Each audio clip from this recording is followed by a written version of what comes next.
এটা সিরিজ নাটক, অবশ্যই পারিবারিক গল্প। আর পরিবার, যেহেতু পরিবার ছাড়া আসলে কোনো কিছুই সম্ভব না। আপনারা যারা আছেন প্রত্যেকেরই পরিবার আছে, পরিবারই শুরু এবং পরিবারেই শেষ। এটাই হচ্ছে এটা আমাদেরই গল্প। এই নাটকের মূল তথ্য এটা যে আসলে পরিবার ছাড়া কেউ কোনো দিন শান্তিতে থাকতেও পারে না, কেউ কোনো দিন সফলতা অর্জনও করতে পারে না, এবং পরিবার ছাড়া কোনো কিছুই হয় না। পরিবার ছাড়া মানুষটি আসলে শূন্য।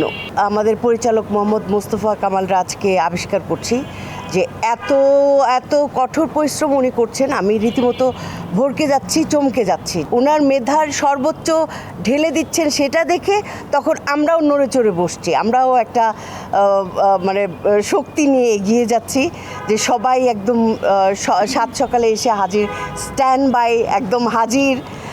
কেউ দেরি করছি না, সবাই মেকআপ, গেট আপ, কস্টিউমে সবাই প্রত্যেকেই সচেতন, আর প্রত্যেকে অ্যাক্টিংয়ের ব্যাপারে কেউ কাউকে ছাড় দিচ্ছেন না, মাশাআল্লাহ।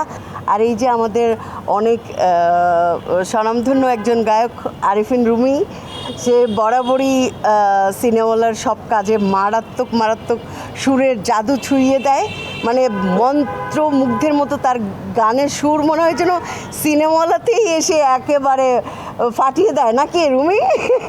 অথবা আমাদের জন্য সে অন্তপ্রাণ একদম। তার সুর আসলেই, আমি যেমন গতকাল শুটিং করছিলাম আর বারবার বলছিলাম যে ভাই ওই একটু মিউজিকটা একটু ছেড়ে দেন তো ভাই, ডায়লগ বলার আগে মিউজিকটা একটু বন্ধ করেন, তার আগে ইমোশনটা চলে আসে। তো এইরকমই সবাইকে পাচ্ছেন, পরিবারকে পাচ্ছেন, পরিবার ছাড়া সব কিছু শূন্য। ভালো থাকবেন।